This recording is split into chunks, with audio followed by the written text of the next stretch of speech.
a presentation for Goal 6 of the strategic plan, which is basically fiscal and physical sustainability. We'll talk about what we've done on those going forward. And so first of all, let me just introduce the team, many of whom are here today. I'm Nancy Lutz. I'm the chair of this particular goal committee. I'm also the chair of UPBC, and I teach anthropology. I'm a faculty member. Let's see. Let's start with people who are actually in the room. So Rachel Stack is here. Jerry Weinberg is there. James Schramm, Nick Paskus, Mike Reed, Kim Levante, and Rich Walker. So we actually have a nice show of team members, probably more team members than audience. I realized after I wrote this slide that Mike Schultz did not magically turn into an audience. I should have said, now the but I actually looked at it and thought, oh, that's so weird. But yes, we never know. We're very open here. We have lots of pronouns, so if people want to change pronouns, that's fine with me. Okay, so we have a nice representation from lots of different parts of the university, admissions, athletics. What's Amy Downing's role? Marketing, okay. Steve Husted with the CIO for computer technology. Michael James was a student who wasn't actually able to make it, but I left him on the team list. Kim from internal auditing, Nick from the budget office, Mike Reed from financial aid, yeah. Tim Schoenecker, the dean of the business school, James Schramm, budget director for the provost office, Mike Schultz from housing, Mallory is now the interim director of housing, Rachel Stack from advancement, Rich Walker from administration, and Jerry Weinberg from the graduate school. So this was actually a really good team, and even when we first started talking about, how often do you guys want to meet, and people were going, let's just meet every week and get it over with. So it's like, yeah, hey, that works. So this was a great team. All smart people are. There you go. I did not choose them. They were chosen for me, but it was a good choice. So basically, with Goal 6, just like all the other parts of the strategic plan, we incorporated the planning processes and incorporated in inputs from previous efforts to talk about sort of the changing landscape of higher education, as well as our previous strategic plan, which has now expired, which is why we need to update it. And I think the chancellor did point out that it's really a 5-year point in a 10-year process, so it's not a complete revamp. It's sort of a halfway check. I thought we were actually starting over, but it's okay. Whatever way you want to look at it, it works. So we have the previous strategic plan. We tried to incorporate concerns and issues that came up in the New Reality Project, which was actually under Provost Ann Boyle, and Denise also worked on that a lot from 2013. Then the SIUE University Congress under Interim Chancellor Steve Hansen, which started in late 2015 and continued into early 2016. Then the sort of usual players in policymaking, the University Quality Council, which is actually tasked with kind of keeping us on track with the strategic plan, looking at the different key performance indicators, seeing how we're doing, gathering data from different places. So that's what they play and will continue to play going forward. An important role, I think, after we do all these goal rollouts, it will eventually, the drafts will be turned over to them, and University Quality Council will be tasked with sort of finalizing the finished product. And I think the new associate provost, Elsa Ibosheva, is going to be in charge of spearheading that. Chancellor's Council, Extended Chancellor's Council often, always weigh in on important issues. And a number of these groups, especially I know the Chancellor's Council, the Extended Chancellor's Council, has talked about strategic planning in a couple of their past retreats, both this summer and possibly other times as well. I don't know about the provost office or other offices, but there's been a lot of input from lots of different constituency bodies, crossing faculty, staff, students, and administration. So I think it's been a pretty good process.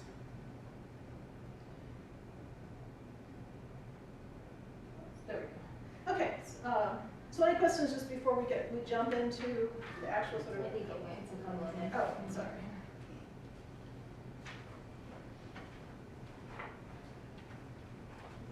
I think that's the next one.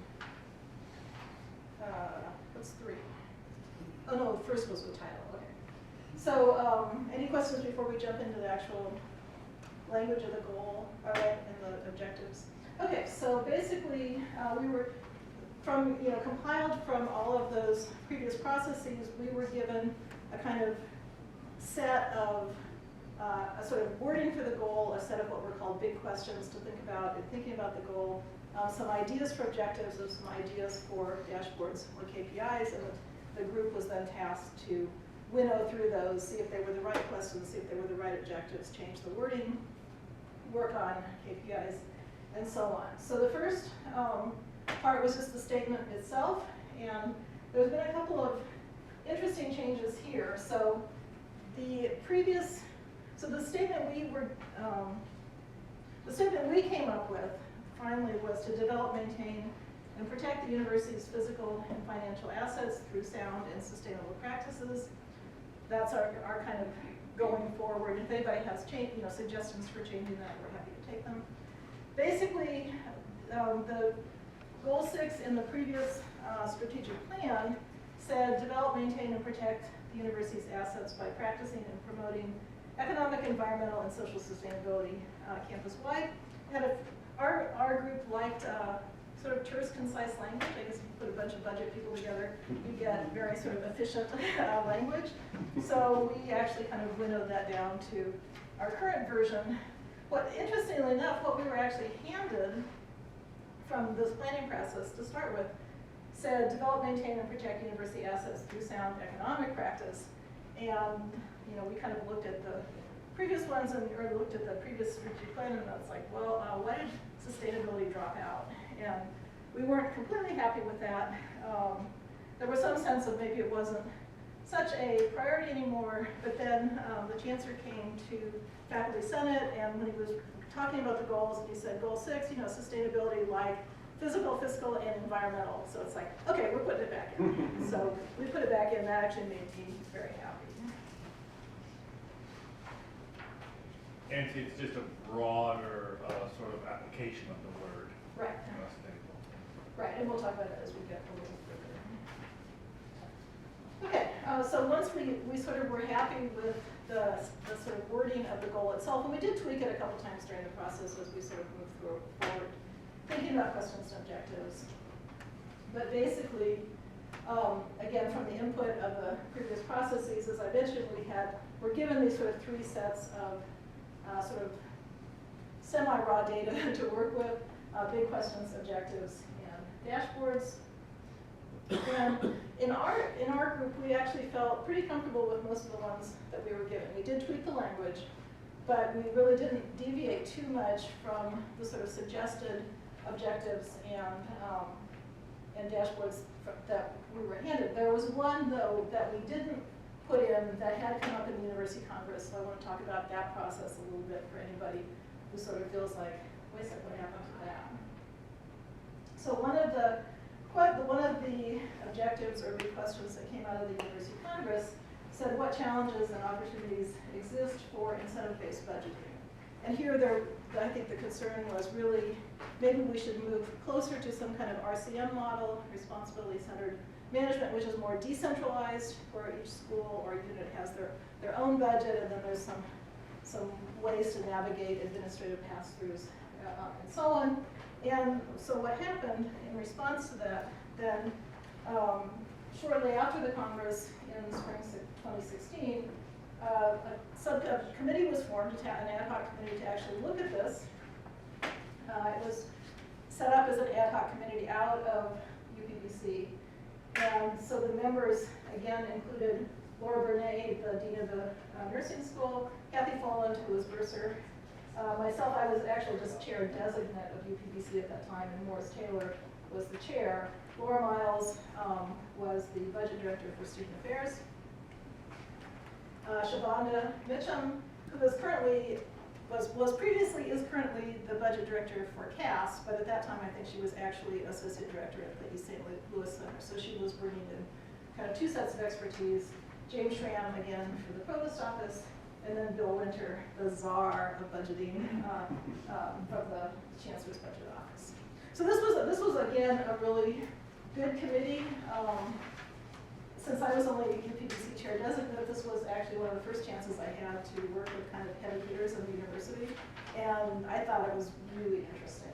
And again, I think people worked really conscientiously, really hard. We looked at budget models from other universities. We tried to sort of strategize, what could we do here? If we did it this way, what it would look like? We had lots of charts, lots of graphs,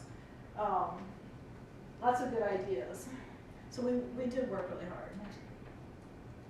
And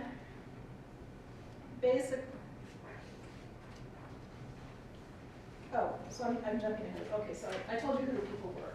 So basically the task then was to really consider this issue. And there had been a sense coming out of the Congress and sort of percolating around the university in general that this sort of, way we've been doing business where every year the state would give us a little bit more and then we would decide how to allocate that additional revenue really wasn't working in an area where not only were we not getting any more state funding, but we had had several years of rescissions, or then with the 9% realignment really shook things up a lot. And so in that very unstable budget environment, that there was a sort of sense, maybe the incremental approach, we need something else, so maybe let's look at some other options.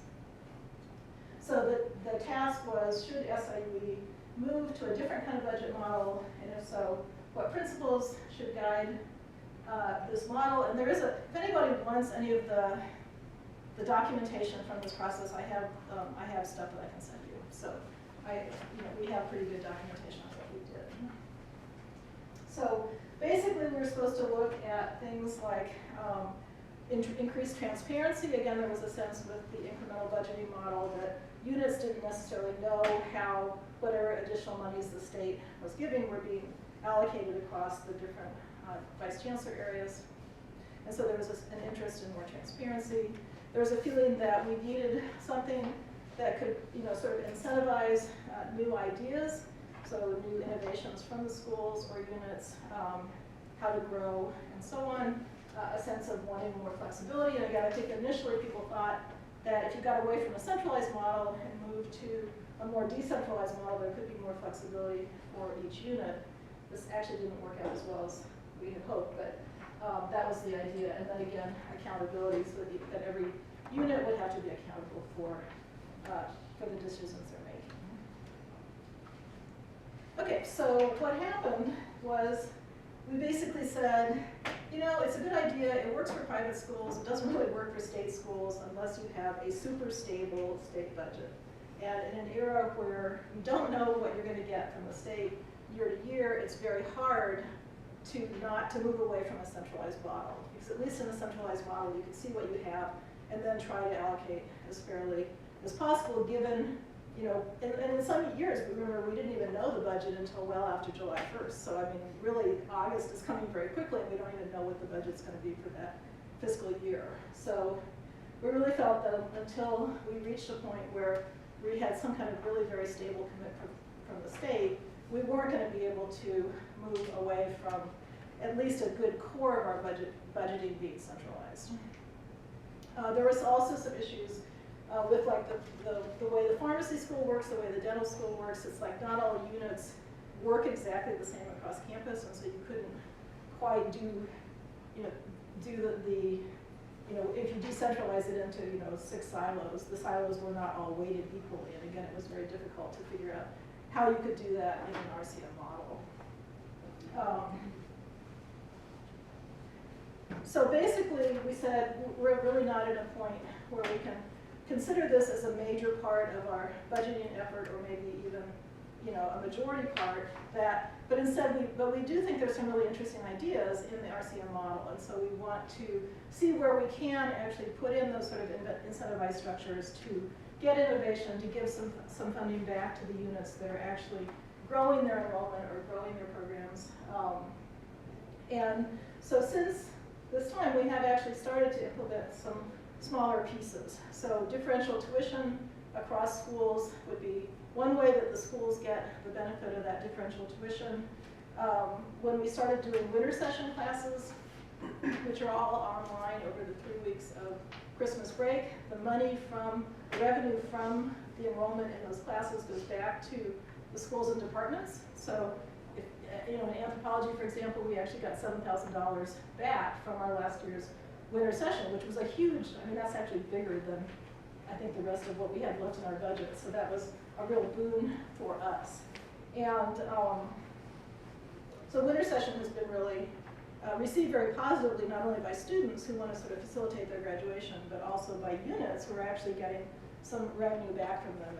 And you know, certainly faculty or department, you know, academic faculty departments have, where our budgets have not increased in 25 years. So in many cases, we have more faculty, we have more issues, we have other things we need to handle, and we don't have any more revenue. So being able to generate some revenue through our own efforts has actually been really positive. When I sent this presentation to Bill, he also said to remind me that, to say that new online programs are also included in this kind of return of revenue. So not just every online program that's in existence, but new ones, like the business schools, the online MBA, criminal justice's new master's program, any new online programs. Again, some of that revenue is going back to the departments generating those programs.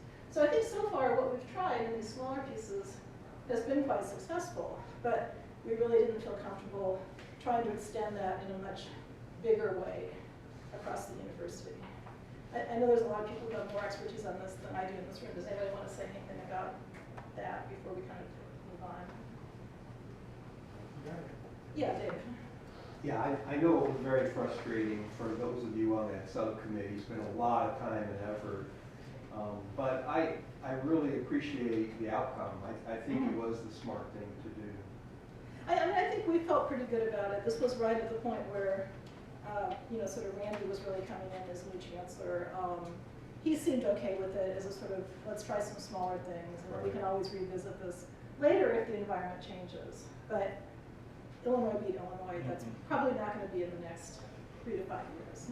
But it's always a possibility, and we did give it a super good faith effort. So I think we learned a lot about how RCM models work, and you know what works in a state system where you have revenue coming from tuition and from the state, as opposed to private schools where everything's coming from tuition, and then you don't have to worry about variables of external funding.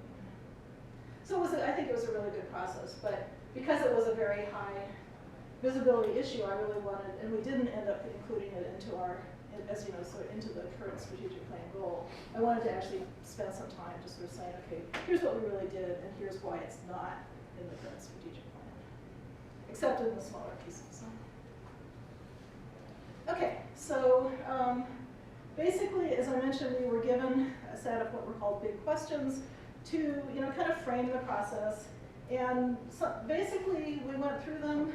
We tweaked the language on ones we liked. Some of them we combined into, they seemed to have similar kinds of issues. We just combined them into one big question. And again, having expertise on the committee from all of the different units across campus really helped in thinking about these big questions and also thinking about objectives and dashboards that went with them. So I think that really went well. So the questions we came up with, how do we enhance a culture of philanthropy? How do we deal with changes in state support to continue to thrive as an institution? I think the wording of one of the questions we were given, which again, remember this came from inputs from students, faculty, staff, administrators, was basically how do we fight the state for more revenue and allocation? And we're sort of like, no, let's be a little more gentle with that. So we sort of said, how do we deal with changes in state support? And I think that covers it, but wasn't quite as confrontational. How do we balance the need to grow our net revenues through tuition and fees with the need to maintain or grow our enrollment? So again, there's this sort of tension. How big do we want to be? Is there a sort of right size? We can't keep raising tuition forever. On the other hand, we need students to keep the place functioning. Tyler's nodding. This is probably one of the major issues running through probably many of the goals at this point. This was actually Rachel's language, so I had never heard about transformational advancement, but Rachel liked that language, so we went on that one. How do we determine challenging but transformational advancement goals so that we're thinking about external funding raising in ways that are not just keeping the status quo or just sort of going for a bigger dollar figure, but actually thinking about things that we could use it for to sort of transform the institution. So I think that was a good one. Again, sort of Rich and Steve Hufstetler, how can SIUE determine if its physical and technological facilities are right-sized to support its mission? Again, a sort of sense that not everything is grow, grow, grow. At some point, there has to be, you know, a sort of equilibrium between what we can really, you know, in the sustainability area, right? We need to be sustainable, and so a lot of things we didn't put, you know, just grow language. We put sort of try to right-size or figure out the balance language. Number 6, how can SIUE best attend to its commitment to environmental stewardship? So major sort of environmental sustainability piece. 7, again, sort of Steve's area, how can SIUE ensure it can provide agile, stable, secure, and innovative technical infrastructure and services? Again, it's not just, you know, better bandwidth, more computers, more online programs. It's like, hey, we need people to help manage those. And so there's a lot of pieces that come into, you know, technical and computer infrastructure as well. Number 8, thanks to Rich Walker, how can SIUE reduce its growing deferred maintenance need? This one I think is one we actually added that was not on our original list, but we thought was something really important and was kind of like an elephant in the room out there, and so we wanted to put it, you know, front and center, saying this is something we need to think about as well. I think that's okay. So that's our 8 questions. Anybody have any questions on the questions? Okay. Oh yeah, Dave. Yeah, I really like 8 and 5. This grow has just been in our mindset forever, and with our enrollment, maybe we should be doing that with our facilities. So I think that's really smart to think about. Well, and I think, you know, that, you know, in previous eras we did have a sort of mantra, one more every year, right? Sure. And I think in a growth environment, that's not an unreasonable way to think. You're getting growing money from the state. There's a lot of students out there. We can try to attract more. You know, now it's less clear. This is not something we're struggling with. You know, at SIUE, it's something I think universities nationwide are struggling with. You know, how do you attract different kinds of students? How do you provide programs for different kinds of students? But then that again raises more challenges too, because different student populations have, you know, different needs and services that go with that, as well as just scheduling. You know, what do you have to do at night? What do you need to do in the daytime, and so on. And I think we're actually working pretty well with that. I mean, one thing I've seen from being UPDC chair, where I actually get to sit in Extended Chancellor's Council and University Quality Council and stuff, is I feel like the staff, the people here are really trying to do a good job. Student affairs, in particular, Scott's Office of Enrollment Management, all of the people who are sort of struggling with these, you know, enrollment environment questions. I think we're trying pretty hard, and you know, you can see we're being pretty successful. Even if we're losing a couple hundred every year, we're not losing nearly as many as a lot of schools in our immediate environment are, shall we say. Yes, when we are larger than, you know, our larger sibling, it is an interesting factor. But I think if you look at Eastern, Western, Northern has been hemorrhaging as well, and they're close to Chicago. So I mean, theoretically, they should have this big population to draw from. And so, you know, so I think it's an interesting challenge, but I think at some point we are going to have to think about right-sized as opposed to grow. And so I think we wanted to kind of be a little ahead of the curve. With every new building, you've got O&M, and then you've got long-term maintenance. So Right. I think it's really smart to think about 5 and 8. Yeah, so we were pretty happy with these. If anybody thinks of things that we didn't include that we should, you know, just send me an email or something. We're happy to revisit that. Yeah. Along with number 5, is there any thought put into like the housing and how Yes. to continue to build around us, and so our housing numbers are going down? Oh, you mean external housing? Mm-hmm. Yeah, I mean, I think that question, Miriam can speak to this better than I can. That question does come up. Should we require freshmen to live on campus? Mm-hmm. You know, there's pros and cons to all of those. You know, certainly as a faculty member, what I've heard from a lot of students who go try and live in, you know, Access and the other ones is, they often come back, or they go to private environments, they say, these are just party schools, party environments, and we can't get any work done. And in fact, but they were also very quickly and sort of shabbily built, and so they're not actually holding up, now that we're into year 4 and 5 or whatever, some of those developments, they're not really in that good shape anymore. I just see that they're continuing to build. They are continuing to build. At some point, I mean, I look at the building, this is totally off topic, but I mean, I look at the building streak in Edwardsville, and it's like, hello? All these, apartment complexes, I mean, the one by the middle school, where they're thinking they're gonna get all these young commuters, I mean, what young commuter in the right mind wants to live by a middle school? I don't know, I mean, to me, that's a very strange, sort of choice of location, and I'm not sure how successful that's gonna be, but, we'll see. This is Edwardsville's choice, not SIUE's choice. And we just, we have done some really innovative things in housing. Unfortunately, Mallory's not here, but, we've changed the options for students so that they can have private rooms and different kinds of, different kinds of arrangements. And we are, fairly competitively priced with the outside developments. So I think we're very aware of that. At some point, there's a question of, are there other ways we could set up Cougar Village to, just sort of make that more attractive? There's going to have to be some renovation that takes place there. Yeah, Rich. Housing is part of this conversation. Keep in mind that the housing model will be fully paid off in 31. So in 10 years, this is important to that conversation. What do we do with Cougar Village at that point? Those conversations, I'm glad you mentioned it, thanks, because those conversations have to start taking place now, right. As we prepare for that paid out. It's not that smart as you think.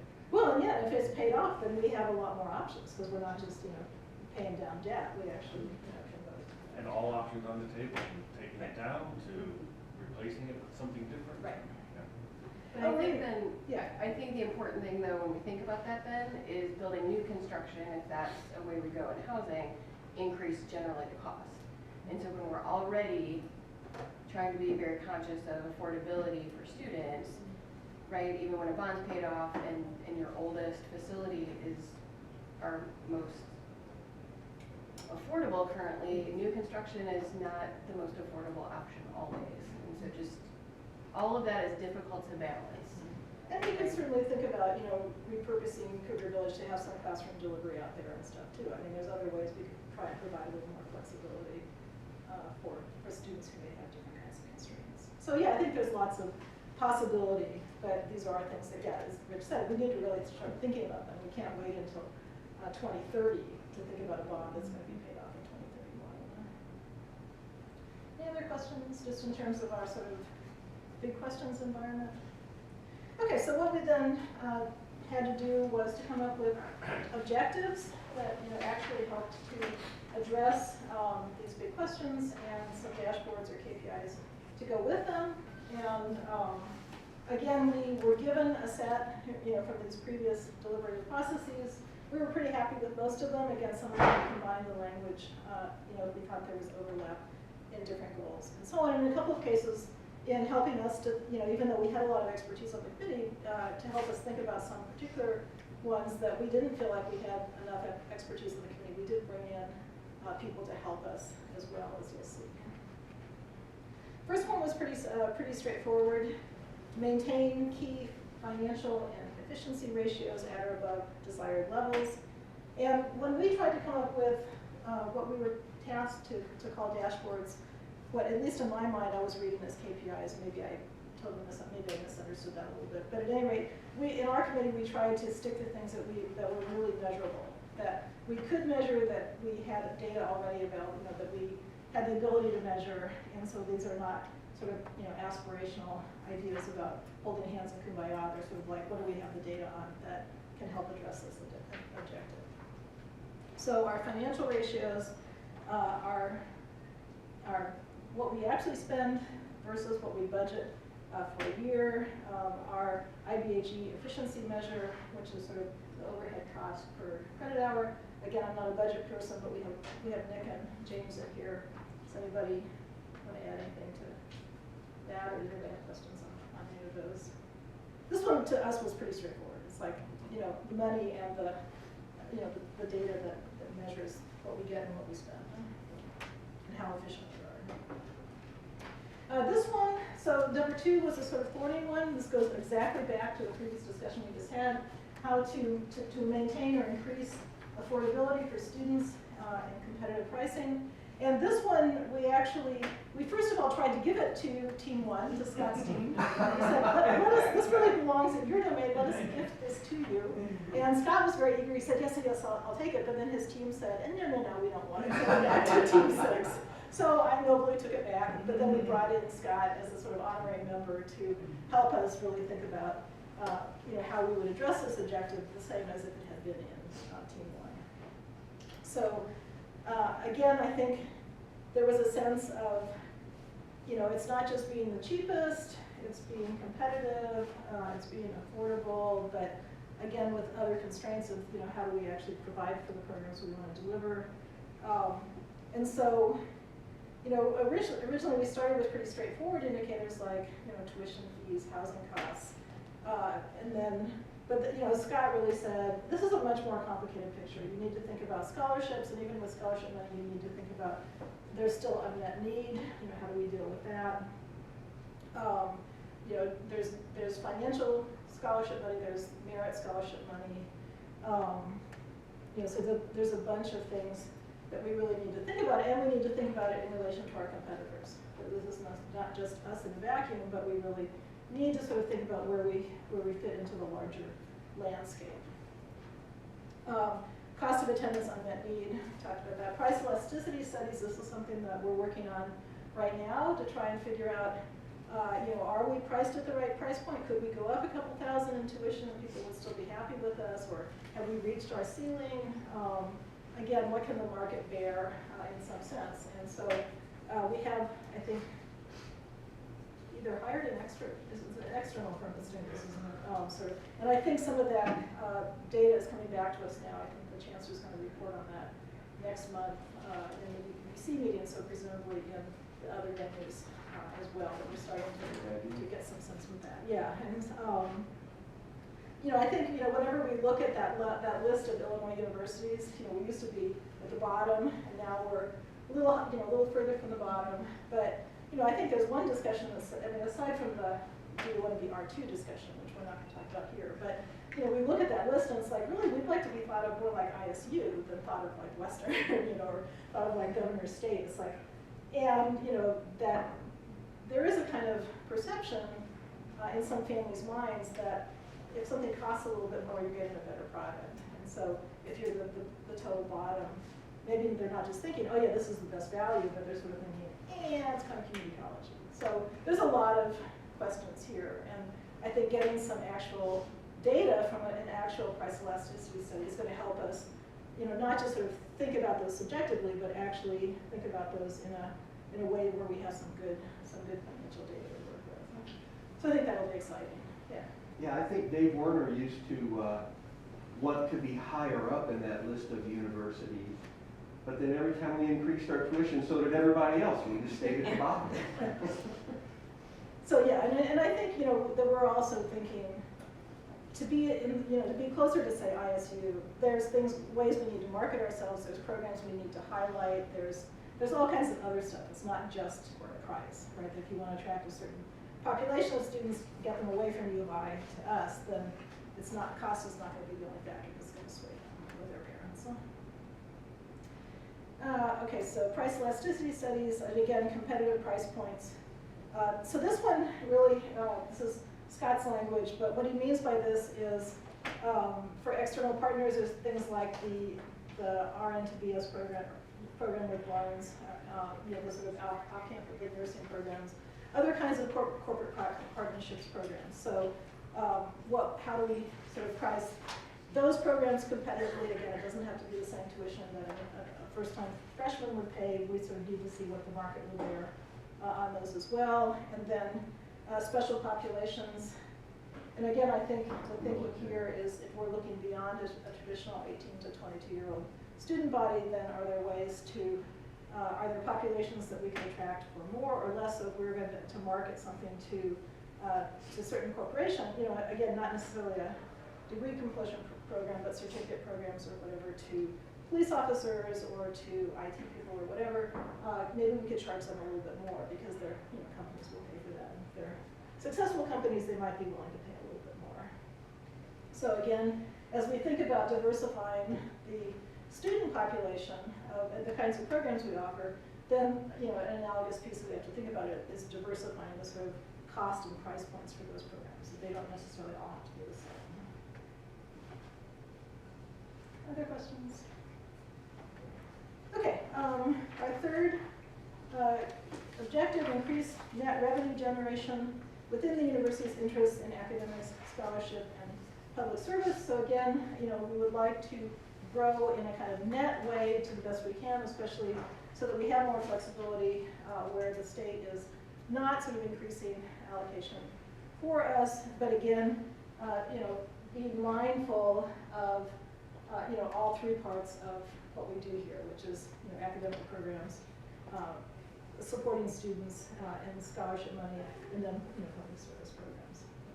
Just want to make sure that we're thinking about revenue generation within a kind of integrated context. And again, some of the measurements for this, tuition fees, price elasticity studies. In this case, this shows up again in this objective.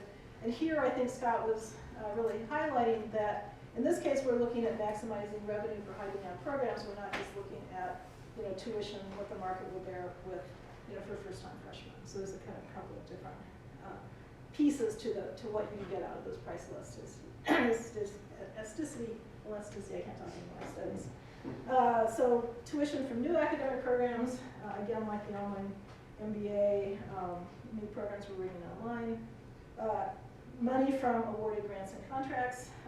I know that Denise was very concerned that there wasn't enough research in any of these strategic planning goals, and I sort of said, well, we have it in ours, but it's not really, this is the money we get in from grants, okay, that's nice, so I think.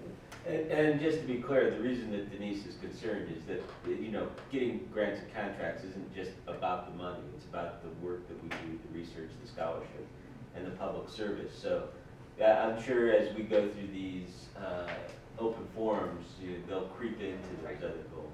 Yeah, because like the one on goal 4, I think, on retention and recruitment and retention of faculty, really didn't say anything about what faculty do. Like, we don't just teach, we actually do research and service, and so these are important things that we really probably ought to have in our strategic plan if we value them. So I think some of those will also be tweaked as well.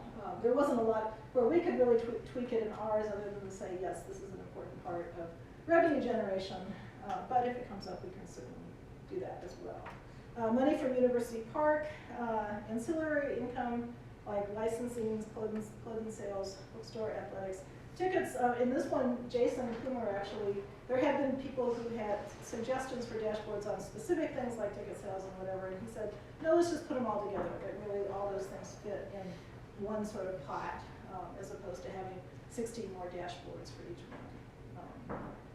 And then, very importantly, money from our endowment and the interest from our endowment are all pieces that are part of the total package when we look at revenue generation. Nancy, can Yeah. I maybe ask a question or offer a comment? And I don't know if it's really on objective 2 or objective 3, but the comment about pricing for competitive pricing for programs. So you mean this one, the high demand programs? And I think here there's also sort of a sense of not only sort of differential tuition programs, but maybe or actually maybe expanding that. If nursing is really in demand here, maybe we could actually charge a little bit more for nursing and people would still come to nursing.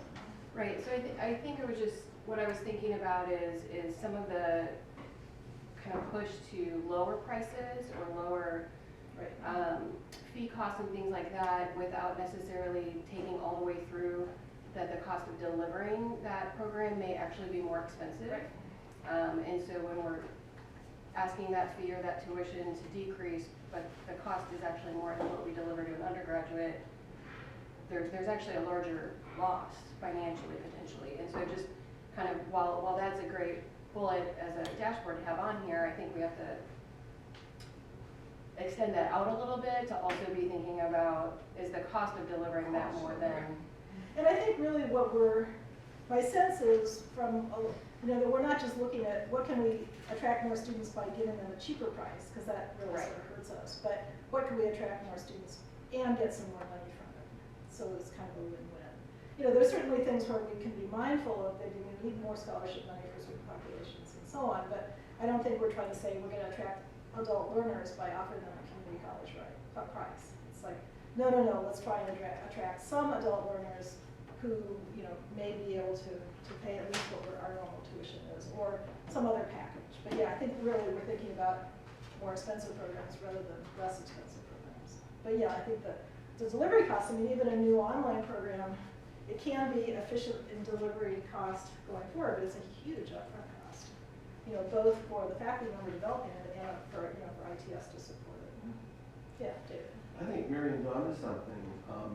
We looked at summer school one time, and some of the offerings, we had very high-priced professors teaching 6 students, and we were losing a lot of money every time we did it. So looking at the cost side in addition to the revenue side might be smart. We might have loss leaders, we have to essentially, but maybe we limit that to some degree. I don't know.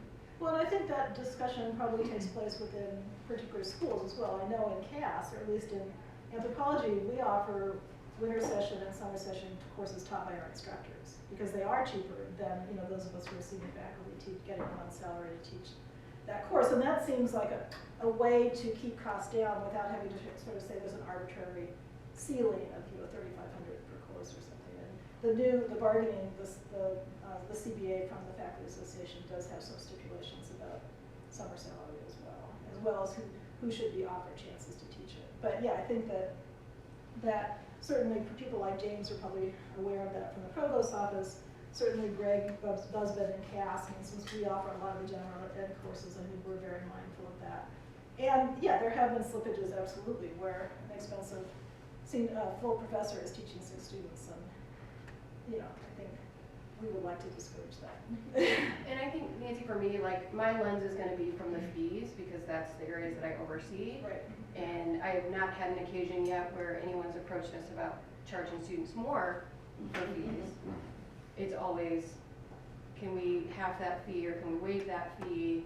And while there are pieces that student may not be accessing, there are also pieces where the textbook cost may actually be more than what a traditional undergraduate student is, and we're not asking for that same fee. So that's I think where my lens is sitting, is that full package of delivery of services. Yeah, a faculty member just came to me the other day in my UPBC capacity and said, I want to talk to you about graduate student fees. And my graduate student fees are way too high because they're only getting this amount for their stipend, and they got to pay all these fees, and I'm not using the services, and I think this is total. Well, luckily we went to a flat fee, so that's no longer the case.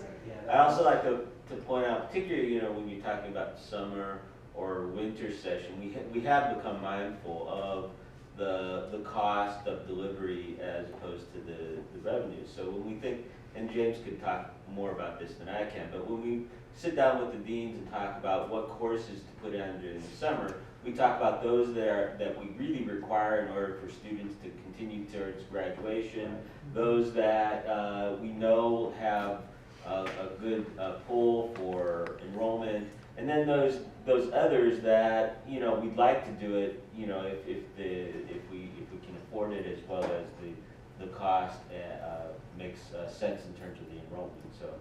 So we're already mindful of many of those things, and we do need to continue being that too. Yeah, and so it was really nice for us to have Scott and various people in the room who could sort of help us think about a language that would encompass as many of the sort of thorny qualities of multidimensional qualities of these as possible. But yeah, I really appreciate the comments. I think they're important ones, not just for this goal, but just for the university. Okay, so we've got a little bit more time here. Goal 4, ensure responsible management of physical and technological investments in order to ensure university operations and address future needs. So again, thinking about what do we need right now to keep us functional, to be sustainable, but also what are we going to need in the future, how do we think about addressing those.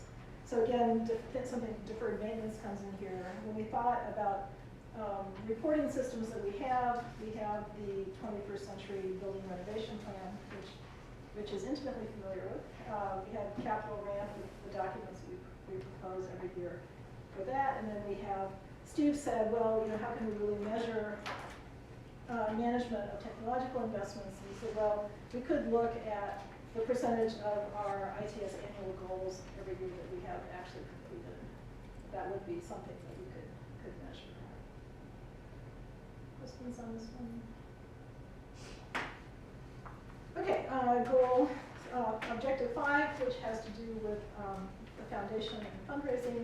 Encourage philanthropy by all faculty, staff, alumni, and community. Again, we wanted to try to think of a way that we could bring all the players in as opposed to segmenting them out into different populations. And so as dashboards, we thought we could look at annual giving by all areas, we can use each of those above. And we can also, in terms of alumni giving, we can certainly look at the total dollar figure we're getting from alumni, but we can also sort of think about the percentage, what percentage is that of our total alumni population? Are there ways to communicate with them more effectively too? Anything, Rachel, you want to add to this? Or? No, I have a million more goals, but those are just mine.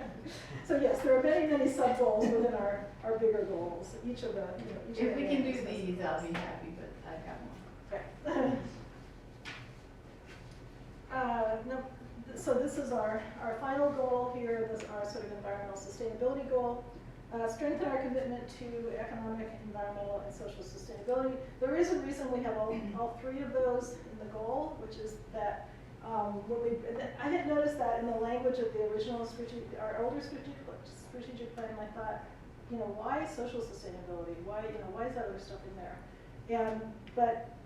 So we brought in Dr. Connie Price-Spurlock, who is one of the major sort of sustainability advocates on campus, to help us with this. And she said, oh, well, that's what stars, our stars rating measures. That our stars rating of gold or silver or platinum is not just about green roofs and energy use on campus. It also has these other components of sort of HR type components about other areas. So that kind of made sense. If we're going to use, if we value our position within the star rating system and we want to use that as a dashboard, then we are actually measuring all three of those components. And since we use the word sustainability, even though we say economic, environmental, and social, some people weren't necessarily clear that they were all on the same page as to what sustainability meant. So Kim Durack actually asked us to, I don't know whether this will go into the language of the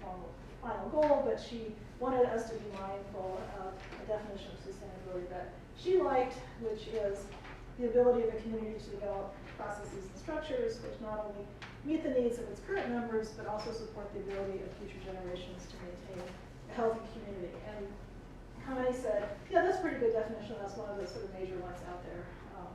So that works well. So we didn't put a lot of specific things, as dashboards or objectives, like, the amount of recycling or the number of sunflower seeds on new building walls. But, just because some of that stuff is hard to measure, and we don't currently track it. And, I don't think we measure how many green roof plants we grow every year, or how many pounds we give to the dining services. I mean, I think there are things we could if we wanted to, but certainly within the STARS rating, they do have parameters on environmental ethics that we have been tracking that we can continue to track. Rich, you want to add? No, that's right. That is to say that those things like recycling, like number of green roofs, number of green buildings are tracked in the STARS report.